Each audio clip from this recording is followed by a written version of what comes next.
Hello everybody and welcome to our webinar on Practical Microlearning. I'm your presenter, Dan Belhassan. I see we've got a great crowd with us today. Looks like some of our current clients, hello, prospects, and also by the looks of it, a couple competitors. Welcome everybody. The term microlearning means different things to different people. Some folks are even trying to own the term. For us, it's about results. So instead of presenting you with a definition right now, let's just focus on how we can deliver better results from your e-learning investment. Got questions as we go? Send them through to the GoToMeeting panel and we'll have some time for Q&A at the end. We're going to move pretty fast through our agenda today. We're going to cover 4 main areas, so buckle in for some practical microlearning. A quick word about us. We're Neovation. We're an R&D company focused on making learning magical. We're the developers of the SmarterU LMS, the OttoLearn microlearning platform, and our Flair Learning division provides professional course design services. So we've been steeped in e-learning for over 10 years and have a passion for data-driven decisions. We approach microlearning as if it was marketing. After all, training is marketing behavioral change to your learners. The first step of good marketing is to understand your audience. So let's start by understanding the top wish list items from today's training administrators and instructional designers. But first, let's have a quick poll. I would like to find out who do we have here in the audience. So I put up a few different categories and we'll just take a moment here for you to respond to get a sense as to the mix between training administrators or instructional designers or trainers, management, etc. We'll give it another 10 seconds here and then we will move forward.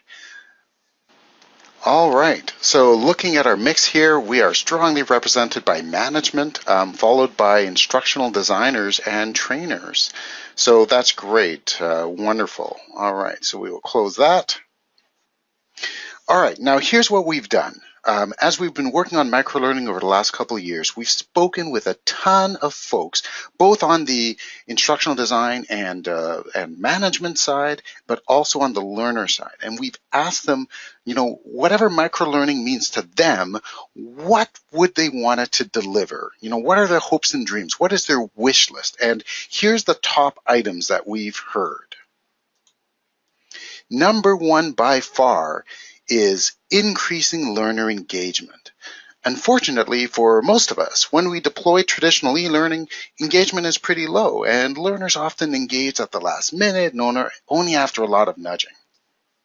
So you have a 30-day period of time where you send out to have a course completed, and a whole lot of those people are completing it within the 27th day, the 28th day, and some of them, unfortunately, not until the 32nd day. That is a very common issue throughout the entire industry. Every instructional designer I've ever spoken to has had a huge backlog of modules that they know would be useful for their organization. But developing content in today's traditional tools like Storyline and Captivate, they take a long time. In fact, developing content in these tools is much more of a graphic design exercise than an instructional design one. How much your learners are retaining is often completely unknown. Traditional e-learning isn't really focused on retention. I mean, a lot of platforms try as best of the job as they can on that, but it's kind of a different animal because it's focused on getting somebody into a course, getting them to complete the course and be done. So when the learner only goes through the material once, and then they have a pretty immediate assessment, we're only measuring at best short-term recall. 2 weeks later, 2 months later, what is the learner going to retain? So refresher training can be an annual and ongoing struggle. Every year you need to enroll stacks of learners into compliance courses and chase them to complete them. But again, the question is, what are they really learning? Take compliance training. Do you actually want your learners to remember and follow your best practices? Or for instance, let's say you're doing certification training.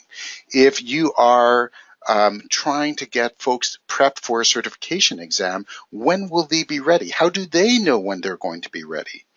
And so the question is, do you think that delivering refresher training once a year is going to really accomplish the goals that you've set out? Now, let's change our attention over to the learners. So we asked learners working at a cross-section of different organizations, some of them that use our platform, some of them that use other platforms, and we wanted to know what did they think of their e-learning and how it can be improved. By the way, there's hundreds of articles talking about how to create engaging e-learning. Many of them are focused on creating video. So a 3-minute video is microlearning. And having you spend more time on graphic design than instructional design. But this isn't what your learners are asking for. The top things they say about their current e-learning is it's too long. That they skip through the content to get to the quiz. And I mean, that by itself is kind of like the dirty little secret of e-learning, isn't it? That learners skip past all the content that we agonize on creating because they want to get to the quiz. Why? They want to be able to prove their knowledge or explore their knowledge. And mobile. Mobile is an issue that we think is just going to keep rising and rising in e-learning because the expectation is from learners that they can do anything with the phone that's in their pocket. So why is it that with so much e-learning, the only thing we can do is shrink a large screen e-learning to a small size, but it's a completely different animal that we should have. So when we ask them how we can improve the experience, unsurprisingly, they say, make it shorter. Give me shorter little segments. Stop training me on things that I already know. So recognize what I already know. Recognize what you've trained me in the past and give me activities, give me knowledge that's at the edge of what I already know. And that's the right way for people to learn, is not to be told the same thing over and over again, but to get something that builds on what they already have and work great on my phone.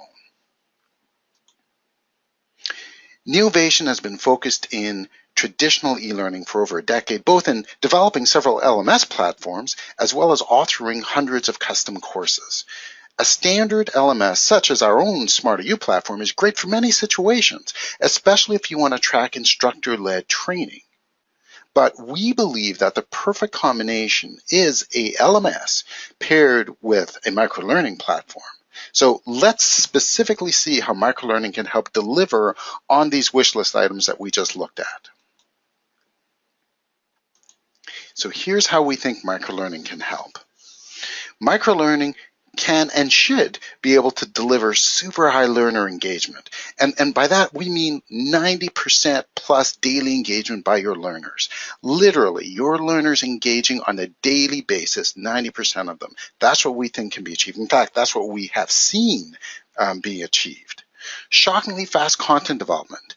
Not only creating your initial content quickly, but being able to rapidly update it and deploy it. One of the biggest problems right now with traditional courses like SCORM courses, right, and you guys have been in this situation where you create an hour-long piece of content on something. After you send it out, somebody comes by and says that they want to have an update to it.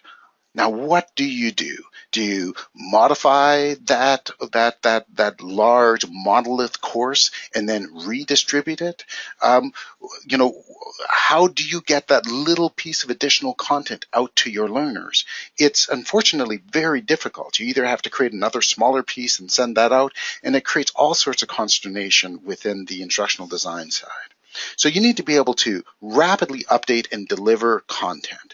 And ideally not deal with enrollments or re-enrollments, because unfortunately enrollments kind of get in the way of you being able to just say, I need this content delivered to my learners. Measurable long-term retention. This is the key. Actually having your learners retain their training so it seeps deep into their DNA and shapes their behavior. And again, if any of you are doing certification prep, this is absolutely critical for you, the fact that your learners actually learn. Our philosophy with microlearning is actually that the learners should spend as little time as possible training. And I think this makes intuitive sense to all of us, or it should, that let's be as efficient as possible in the delivery of our training, in engaging our learners, which means they should spend as little time as possible. We need effortless refresher training. Why spend so much time administrating enrollments? And enrollments are the central key of every LMS platform, and that's a paradigm that doesn't have to transfer over to microlearning. though many platforms that call themselves microlearning platform are really just small bits of traditional e-learning. So instead, the ideal scenario is that you figure out who your learners are, what they need to know, how long they need to know it, and how deeply. And then microlearning should automate the whole process of simply making sure that happens. And I think that is the best case for how microlearning can work. So let's look at our first gift, super high learner enrollment. It's our first wish list item. So ideally, the learners should practice first and receive the lecture material that we normally put first. Let's flip that around. Let's get the learner to practice immediately and then receive the instructional content second. Let's reach the learner on whatever device is closest to them. Computers are kind of like cameras. So if you ask a photographer what is the best camera they have, and it's the one they have with them. So the best computer we have is the one that we have within closest range of where we are when we need to use it. For many of us, that's going to be our phones. So let's create a relationship with our learners directly on their mobile device. Let's engage the learners daily, which does a couple things. One is it reduces the amount of training time that the learners need to do, and they can get rid of this whole, I have to find an hour to work on this module issue. And instead, let's train our learners to engage every day for a couple minutes at a time. And once we build that cadence, once we build that expectation that the learners are spending a couple minutes a day learning, now we can feed in, it's kind of like an IV drip in a hospital. You can feed in whatever you need into the learner's brains at that point. And every session should be quick, 2 to 3 minutes at a time. The learners need to know that their mastery is increasing. So this needs to be visible to them as well, and it's an encouragement. There's lots of platforms that approach microlearning in different ways. There's intrinsic motivation and extrinsic motivation. Intrinsic motivation is the learner actually wanting to learn. And there's all sorts of extrinsic motivation. It could be points, it could be giving out prizes, it could be leaderboards. But how powerful is it if your learners are engaging because of intrinsic motivation? They actually want to learn the material and demonstrate to themselves what their mastery is. So that's number one for us, is actually focusing on that first and extrinsic motivation second. So let me actually show you one implementation of this through our OttoLearn platform. This is Otto on a mobile device. OttoLearn will notify the learner and let them know that it's time to take a couple-minute microlearning session. You can see the knowledge areas that are assigned to me as a learner. I can drill down to see topics. If I'm being presented with a topic that's new to me, then I'm going to get an optional introduction to it through our knowledge cards. Now, I can have more than one or more of these cards, and they're designed to be easily skipped as well, because the important thing isn't having the learner sort of do this pre-learning instruction side, but this gives them the idea that, hey, you're going to start getting activities on this particular new topic, which is a nice sort of bridge. Ultimately, they're going to do a 2-minute series of multiple choice activities. So this activity here is a multiple choice and it's text, but it could also include video or graphics in the question or the answer areas. When they select an answer, they're going to be asked for how confident they are. Now note there's only two options, low or high confidence. We don't have a maybe, and that's specifically by design, because this self-assessment is going to cause the learner to have to make a binary decision. Do they know this or not? How confident are they or not? Because their answer is going to affect their mastery. In fact, we are tracking a number of different metrics here. How confident they are, how quickly they respond, how they respond, whether they pick one answer, then they pick another answer. We're tracking tons of different metrics here, because all of these signals we're using to determine whether or not the learner is guessing or if they really know the answer. After they've made their selection, they'll get their performance results for that particular activity. And they will also see some instructional content in the form of feedback. When a learner is accurate, they spend very little time on this page. But if they got the activity wrong, then they spend more time. Why? Because they're reading the feedback at this point. It's not that your learners never want to read, but like most of us, we appreciate instruction the best after we've tried something first. At the end of the 2-minute series of activities, they'll get a summary of their progress, showing how they've increased their mastery by topic. And this is the intrinsic motivation that we have seen work incredibly well with users on our own OttoLearn platform. Here's some proof of that from one of our own pilot clients, showing how learner engagement starts high and stays high. Engagement rises to about 90% and then stays there week after week. And the learners say they love this style of microlearning. Now, next is fast content development. E-learning authoring is dominated by a handful of players that all provide similar tools. These tools are mostly geared for providing linear training experiences. Sure, you're going to have some branching and you're going to have some other things like that, but it's designed really to be linear. However, with microlearning, you should be able to build a map of your knowledge, add scaffolding to it, and update it anytime. So a visual map, I think, shows a much better job of the relationships with your content. For instance, in our Otto platform, your content starts with a module which has topics, which have learning concepts, and finally a series of activities designed to exercise the knowledge in that concept. Note that every concept has more than one activity. This allows you to specifically exercise a concept from multiple vectors. This drives deep understanding and retention. Now, just remember, anytime you're learning something, you need to practice. Now, so imagine if you're learning something in math, right? You're learning how to do multiplication. Well, the only way you're really going to learn how to do multiplication is not just by doing multiplication, but by doing multiplication and division and understand how to do a square root of it and understand how to factor it. And when you do all of that, then you're going to really understand it deeply. And that's the way that Otto is designed, where you can have multiple activities that all exercise a particular nugget of knowledge. It allows you to do that. It allows you to exercise it in multiple different ways.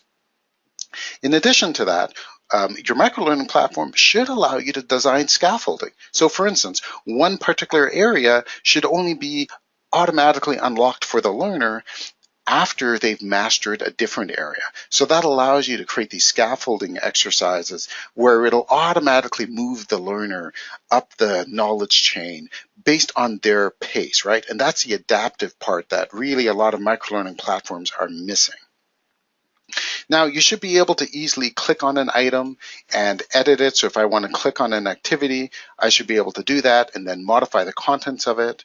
I should be able to then publish it out and have it automatically drip out to my learners. Again, no enrollments. Enrollments get in the way of rapid learning of this style. So you want to be able to modify content and move it out quickly. And then ideally, on this content map, while you're looking at this content map, you should also have analytics data. So you can see which concepts are taking the longest to master and other metrics that you can use while you're evolving the content. Third is long-term retention, not just long-term retention, but measurable long-term retention. We go through all this trouble to build and deploy training to our learners, so retention should really be a top priority. There are so many myths about how people learn. My favorite two are learning styles and millennials only want video. But there's also some great science. Effective microlearning should take a science-based approach that leads to real learning. However, let's do a simple thought experiment just to validate how practice over time should impact your learner's retention. Imagine that I'm trying to teach you something and provide you with practice exercises spread out over time.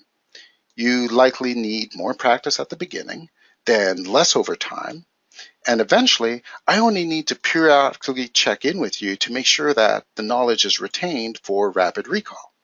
This works for factual information like recognizing women's symbols, but also for soft skills like hand-inclined objections. It's the same thing. We need to get the learner to practice and practice over time so that when they need to rapidly recall the information at the point of need, they will. To truly be a data-driven organization, which I think needs to be at the heart of any modern organization, you need access to analytics data where you can measure learner engagement, mastery by learner, mastery by topic, and other metrics. You should be able to create filtered sets of learners for comparison and also compare by different date ranges. And you should be able to easily see your learners' mastery over time and prove their retention. One of the downsides of many platforms is, especially traditional platforms, is a lack of analytics. But anybody who's ever used a tool like Google Analytics for web analytics, analyzing who's coming to your website, again, marketing can teach us so much about learning how to drive acceptance and engagement with our learners. And marketing has great tools, but your microlearning platform should have these tools as well. One of our most frequent questions when we're talking about microlearning is, can microlearning work for compliance training? We think it can, and let me show you through another thought experiment. Let's compare a traditional 1-hour compliance course with the same course content converted into our microlearning format. Now, if this 1-hour compliance course is really an hour's worth of material, then you're going to have about 100 different nuggets of knowledge in it. So let's assume that you create 100 multiple choice questions and you stick them in a question pool. Most compliance courses will only ever ask you about 30 to 40 quiz questions. So let's assume that 40 are randomly selected from the 100 and presented to the learner. So now we're at around 40%. Because typically the quiz is going to have a 80% pass rate. So really your learners only need to answer 32 of the 100 correctly. So the learner has only demonstrated knowledge of 32% of the material. With our microlearning format, you actually create more activities per nugget. So you'll have at least 50% more activities than you would in a traditional e-learning course. You can set an initial mastery goal, and in this case, let's set it to be 50 activities. So the learner has to complete 50 activities prior to getting initial mastery. But over time, the learners will interact with all of the activities. And remember, this is all at a couple minutes a day, but you can still set timelines. You can still set that they need to reach mastery by a certain point, and the platform should automatically nudge the learner as appropriate to have that done. The value here is both coverage and retention. In this case, you're covering 100% of the material several times a year, which means your learners actually learn deeper and retain the information longer. And from an audit point of view, because of the analytics, you can actually demonstrate how a learner didn't just interact with a concept and prove their understanding of it once in a year, but they've done it multiple times in a year. So what do you think? Do you see the benefits of microlearning for your organization? Can you envision the process of converting your existing courses into the mapped microlearning format that we looked at? How would you benefit from increased retention from your learners or increased engagement and eliminating course enrollments? We've been using our microlearning platform, OttoLearn, to illustrate the principles of practical microlearning. We built Otto to be a best-in-class platform, really focused on solving 4 different areas that we've heard from instructional designers, from LMS administrators, and from learners. In particular, scaffolding training content, driving retention, and behavioral change. If you're interested in learning how microlearning can help your e-learning wishes come true, then you can reach out to us. We'd be very happy to have a 20-minute consultation with you and talk to you about some different options. Now, see there's some questions coming through the panel here, and definitely happy to answer them. That concludes the presentation portion, and we'll go into some Q&A right now. So Farouk is asking, will OttoLearn work with an LMS? Absolutely. OttoLearn, we're in development right now. We're in pre-release. The first full version is going to come out in Q1. And what we're going to have is the ability for you to save out an OttoLearn training experience as a SCORM file so that you can load it up into your traditional LMS and launch it from there. So thanks for that question. All right, looks like Richard is up next. Richard is asking about pricing. So that's a great question, Richard. We've got a couple different models, and let me open up our plans page here on the OttoLearn website. So there's two different styles of plans for OttoLearn. So one we call unlimited usage, and what that means is it's based on the number of users. So for instance, our team plan is $100 a month, and it includes your first 50 users. So that's about $2 a user, and it gets cheaper than that over time. Now that's if you've got a predefined set of users and you want to have price certainty. But one of the challenges is, what if you have either a group of users that changes, or you've got users that are going to be infrequent users for a variety of reasons. Maybe they're not doing it daily, or maybe they're doing it daily for a period of time, or you've got just a large number of users where you're going to have all sorts of natural different engagement levels, but they'll average out over time. We also have an unlimited users plan that behaves differently than pretty much any pricing out in the market place. So I've switched over to that unlimited users plan side. And in this case, instead of users, the how we sell the platform is actually based on usage credits. How this works is, whenever a learner completes an activity, that's one usage credit. And you're simply billed based on the total amount of activities that your learners do. So what's nice about that is if you've got this really large group of users, it ends up averaging out to about 5 activities per user per day. And that means that you can actually have this huge number of users within the platform, but pay a very small amount, because you're not paying on a per user basis, you're paying based on actual usage. So there's more information there that you can grab from the website pricing area, but that's basically the summary here. All right, Scott is asking whether or not it'll integrate well with SmarterU. Yeah, absolutely, Scott. It's going to provide you the ability to launch from SmarterU and also do user sync, so that if you add a user to your SmarterU platform, it'll add automatically to Otto. And we can do the same thing with other LMSs as well, for that matter. Stacy is asking, can learners use OttoLearn on a computer? Yeah, definitely. Stacy, what we've seen is learners switch between desktop and mobile, and it's designed for learners to be able to do that anytime. They could use it on any device they want. In addition, we haven't released them yet, but there are going to be native iOS and Android applications that learners will be able to use as well. But the main thing is they'll be able to use whatever device they want. All right. Somebody else is asking a question of, it looks like Susan is asking, can we help building out your content in microlearning format? Yeah, absolutely. So if you've got stacks of SCORM courses that you want to be able to convert, we do have a service where we can help make that very painless for you, and converting that over to microlearning format for sure. Sarah's asking about multilingual support. Yeah, not part of this presentation, Sarah, but intensive multilingual support. So think left to right, right to left languages, pretty much any web-based language you want to throw at it, with full ability to customize the language yourself. So if you want to be able to have custom terms, you want to change our terms to terms that your organizations are more familiar with, then yeah, absolutely, you'd be able to do that. All right, let's see here. What do we have? I've got to read some of these longer questions here.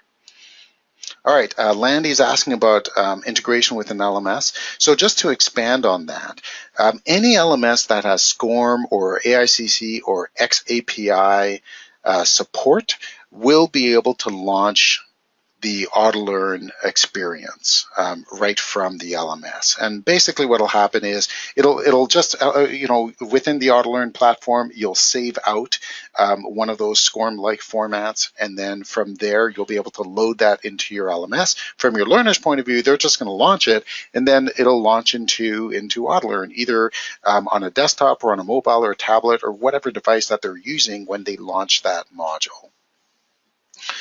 All right, let's see what else we have here. All right, there's a question from Elena about, well, how, I think what she's saying is, how do we not overwhelm the learner? How do we not give them too much at once? And Elena, I didn't go into too much detail on this, but you could do a lot of scaffolding, and that's what we suggest that you do. So even though a learner can be assigned, 6, 7, 8, 10 different topics at any time, what you do is you actually build scaffolding so that they progress through it as they gain mastery. And this isn't done by individual course enrollments. It's done by scaffolding based on competence. That means that once you create that map about how they should move through the knowledge, then the system will take them progressively through it without giving them too much at one time. And we found that that works really well, and the learners like it. If you're a learner that already knows the material, you can move through it really quickly, and another learner that is new to it may take a bit more time. But that's the way it's designed to work, basically to automate as much of that process as possible. Scott is asking if there is a trial that we can use. Yeah, Scott, we are doing pilots right now with clients. So again, we're in pre-release, but we're doing pilots with different clients right now. So if you want to reach out to us, then we can talk to you about that and set that up, definitely. Betty is asking about seasonal training. Betty, I'm glad you asked. So before I mentioned that there is the ideal scenario is you simply determine who your users are, what they need to know, how deeply they need to know it, and for how long. So it's the how long part that works really well for seasonal training. You can actually build a map where it will automatically ramp up knowledge prior to a certain season and then allow that knowledge to ramp down afterwards. So if you know that every April people need to have, because they need to have a certain knowledge really fresh for let's say from May until August. So in April, automatically they start receiving more activities in order to raise their knowledge of that area. And then at the end of August, then it'll automatically drop down. So that ends up being really magical for you as the administrator, because you only set that up once, and then you just watch your learners' knowledge deepen when it's supposed to deepen and allow it to fall down when they don't need that information as top of mind. Great for franchises, great for anything to do with the outdoors, for many of us, we have seasons. So good for those areas. All right, great. So we have another minute here if anybody else has some additional questions. But definitely some great questions so far. That's super.